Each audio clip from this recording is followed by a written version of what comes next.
Happy Tuesday, my gritty Vikings. This is take 3 of trying to get this part of the video done, so be kind. I have got my ukulele, and we're going to talk about Rome today. So let's listen up. Rome is in Italy, hurrah, hurrah. It lies in the Mediterranean, hurrah, hurrah. From the swamp and empire rose, its actual origins nobody knows. But they claim the gods had a hand in the land where it began. 7 kings were all they had, hurrah, hurrah. One of them was really bad, hurrah, hurrah. So they chose instead a dictator, and he could lead for a little while. This led to the Republic of Rome in the land where it began. Republic wasn't all that good, hurrah, hurrah.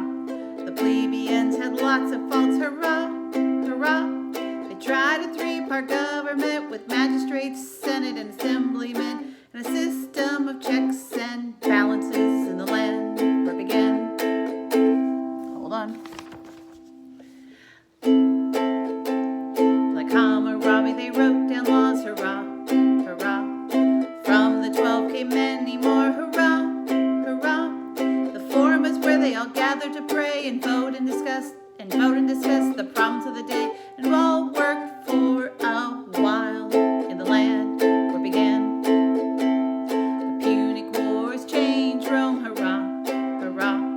They proved to be strong on their own, hurrah, hurrah. The wars were fought over land, you see, and even the elephants were made to be soldiers in the fight for the land where it began. Julius Caesar led the troops, hurrah, hurrah. He crossed the line and paid the price, hurrah, hurrah. He battled the Gauls and Franks and more, but he wanted to rule forevermore. So the assassins took him out on the Ides of March in the land where it began. One more.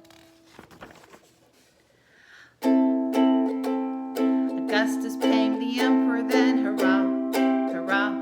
He ushered in a new rule, hurrah, hurrah.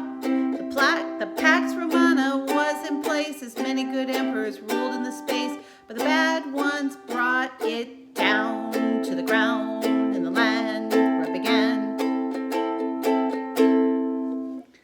All right, so that's the beginning. It's rough, but if you saw how messy I write, you would understand why I can't see it all that well. So sit back and let's learn about Rome. So here is ancient Rome.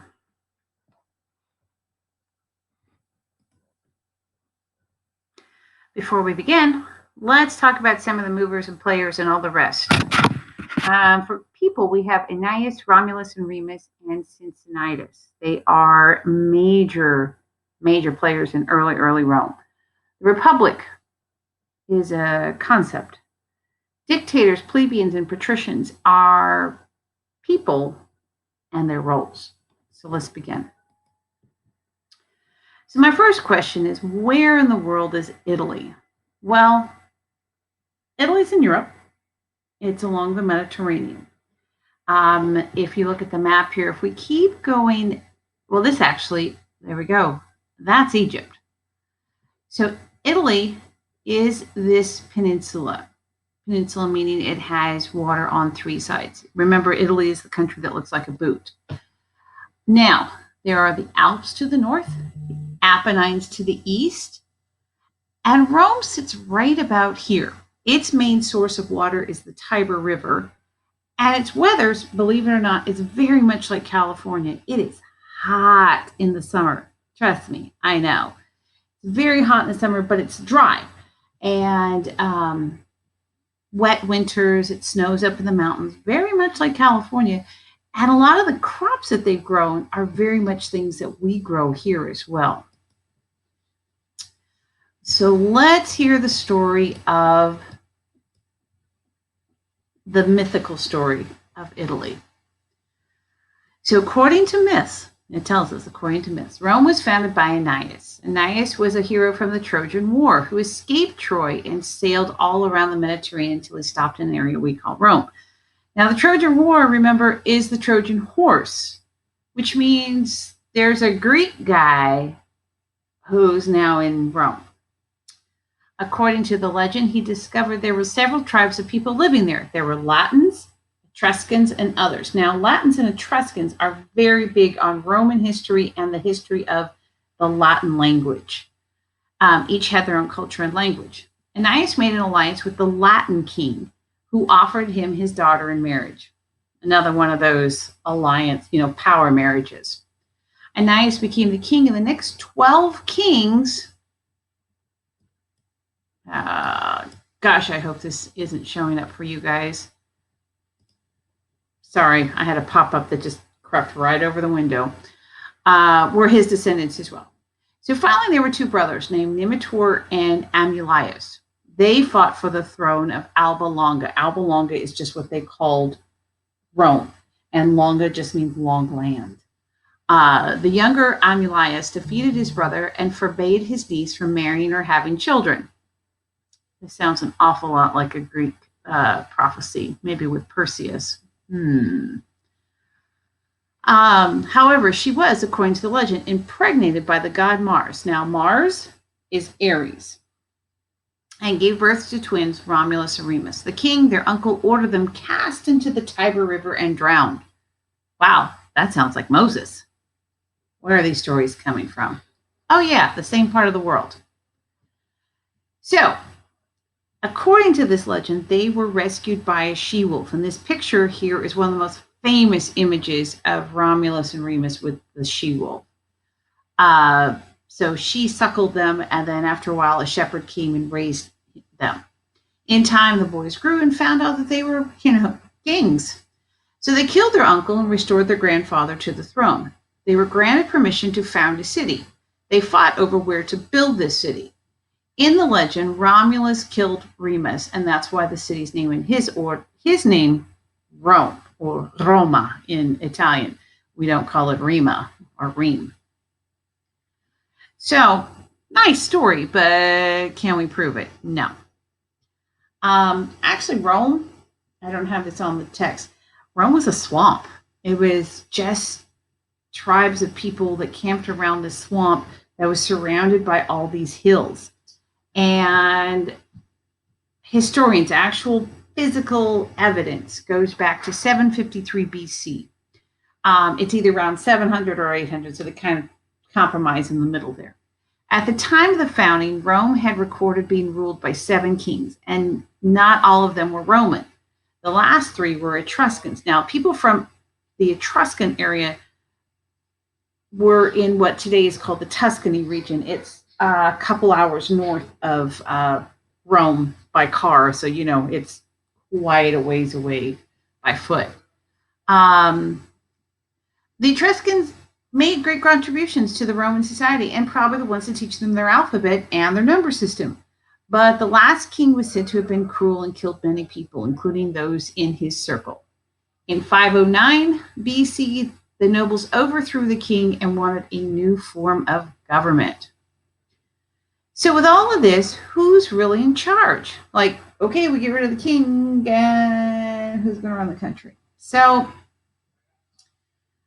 people around them find out, oh, they don't have anybody watching. So they all came in and invaded.